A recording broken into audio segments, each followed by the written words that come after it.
इसके लिए हमें समझना होगा कि एक्टिव वॉइस में और पैसिव वॉइस में डिफरेंस क्या है। एक्टिव वॉइस में सब्जेक्ट जो है सेंटेंस के शुरू में होता है और ऑब्जेक्ट सेंटेंस के लास्ट में होता है, जबकि पैसिव वॉइस में ऑब्जेक्ट जो है that comes in the very beginning of the sentence के शुरू में आकर एज ए सब्जेक्ट यूज होता है और सब्जेक्ट लास्ट में जाकर एज एन ऑब्जेक्ट यूज हो जाता है। सिंपल सा फर्क तो ये है। In an active voice object in sentence comes first. In a passive sentence, subject is added at the end, introduced with the preposition by. जब भी हम एक्टिव वॉइस से पैसिव वॉइस में कन्वर्ट करते हैं तो अंत में बाय का प्रयोग अवश्य होता है। बाय के प्रयोग के बाद ही हमारे पास जो subject as an object convert हुआ वो लगेगा। एक सिंपल सा एग्जांपल स्क्रीन पर आपके सामने।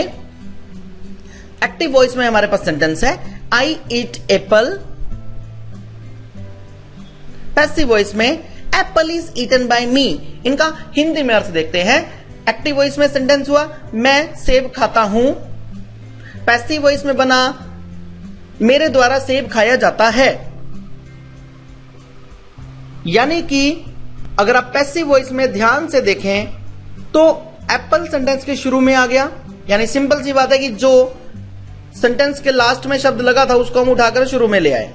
उसके बाद as per the use of the tense, as per the use of the tense means अगर फर्स्ट फॉर्म दी गई है हमारे सेंटेंस में तो वहां पर हमारा एप्पल के बाद यानी कि जिस ऑब्जेक्ट को हमने सब्जेक्ट बनाया इसके तुरंत बाद हमारी हेल्पिंग वर्ब लगेगी और साथ में थर्ड फॉर्म लगेगी। हमेशा एक बात याद रखिएगा जी, जब भी हम पैसिव वॉइस बनाएंगे पैसिव वॉइस में हमेशा और हमेशा वर्ब की थर्ड फॉर्म का प्रयोग होगा। और थर्ड फॉर्म लगने के बाद बाय लगा, बाय के बाद हमारा जो सब्जेक्ट है वो ऑब्जेक्ट के रूप में कन्वर्ट हो गया, यानी आई जो है हमारा मी में कन्वर्ट हो गया। एक्टिव वॉइस और पैसिव वॉइस में आधारभूत डिफरेंस क्या है? जब हम किसी भी कार्य को करते समय इस चीज की वैल्यू देते हैं कि जो भी काम हुआ, यानी कि जो भी काम कर्ता ने किया उस कर्ता की वैल्यू है, काम की वैल्यू नहीं, वो हमारा एक्टिव वॉइस है।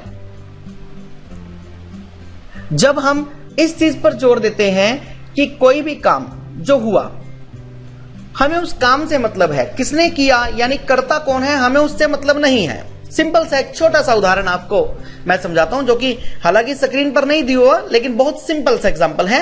राम ने रावण को मारा। रामा किल्ड रावणा, 3 अक्षर बने, रामा किल्ड रावणा। मैंने इसको जब कन्वर्ट किया पैसिव वॉइस में तो क्या बन गया?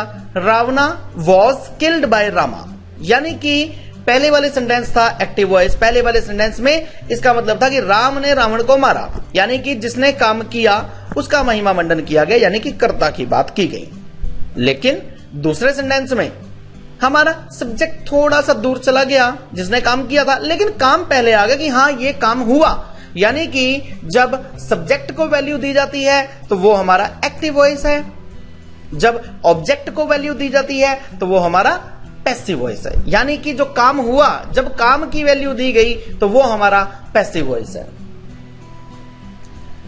यहां पर हम रूल्स की ज्यादा बात नहीं करेंगे क्योंकि एक्टिव वॉइस और पैसिव वॉइस में हमें जो सेंटेंसेस बोलने के लिए एक्टिव वॉइस है पैसिव वॉइस की जो हम यहां पर बात कर रहे हैं, दोनों के दोनों एक भाषा के टाइप हैं बोलने के या लिखने के। हम किसी भी प्रकार से लिख सकते हैं, बोल सकते हैं। जब हम एक्टिव वॉइस को पैसिव वॉइस में कन्वर्ट करते हैं यह भाषा पर हमारी मजबूती, हमारी पकड़ को प्रकट करता है। जो भी हमने आज तक टेंसेस सीखे, इन सभी टेंसेस को, जो भी आपको टेंसेस के रूल से याद हैं, यानी कि प्रेजेंट इंडेफिनिट में वर्ब की फर्स्ट फॉर्म का यूज, पास्ट इंडेफिनिट में वर्ब की सेकंड फॉर्म का यूज, फ्यूचर इंडेफिनिट में विल शैल प्लस वर्ब की फर्स्ट फॉर्म का यूज, इस तरह से जो भी हम टेंसेस या सो ऑन जितने भी हम टेंसेस या उनके सब पार्ट्स की जब हम बात करते हैं, ये जितने भी हम टेंसेस सीखते आए हैं सभी के सभी एक्टिव वॉइस हुआ करते हैं। इन टेंसेस को जब पैसिव वॉइस में हमें कन्वर्ट करना हो उसका मेथड हम अभी आगे सीखेंगे। उससे पहले एक बार प्रेजेंट इंडेफिनिट, पास्ट इंडेफिनिट और फ्यूचर इंडेफिनिट का एक पोस्ट व्यू देखते हैं, एक बार आपको रिमाइंड कराते हैं। एग्जांपल देखिए, आई ईट एप्पल एवरी डे, मैं हर रोज सेब खाता हूं। आई एट एप्पल यस्टरडे, मैंने कल सेब खाया। आई शैल ईट एन एप्पल टुमारो, मैं कल सेब खाऊंगा। फ्यूचर इंडेफिनिट का सेंटेंस हुआ। Subject convert into object in this manner, subject को ऑब्जेक्ट में स्क्रीन पर दिए अक्षरों के अकॉर्डिंग चेंज करते हैं। स्क्रीन पर जो सारणी दी गई है उसके अकॉर्डिंग चेंज करेंगे। I will be converted into me, I को मी में कन्वर्ट किया जाता है, यानी आई का ऑब्जेक्ट जो है वो मी बनता है। यू का यू ही रहता है। शी का ऑब्जेक्ट बनता है हर। इट का ऑब्जेक्ट इट ही रहता है। वी का ऑब्जेक्ट अस। दे का ऑब्जेक्ट देम। ही का ऑब्जेक्ट हिम और हु का ऑब्जेक्ट हुम। अब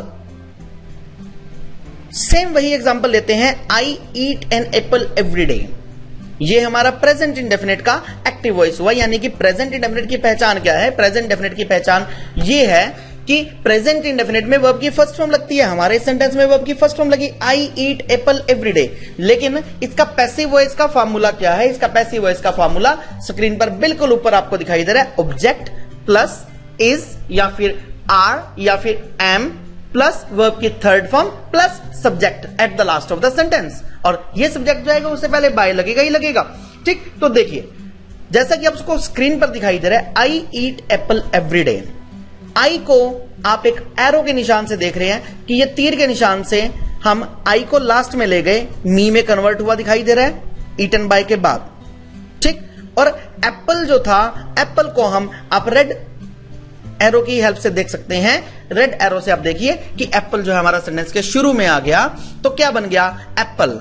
अब एप्पल हमारे पास एक सिंगुलर सब्जेक्ट है। सिंगुलर होने की वजह से ऊपर इसके रूल में देखिए इज जो है हम ले आए, क्योंकि इज जो है सिंगुलर के साथ ही लगता है।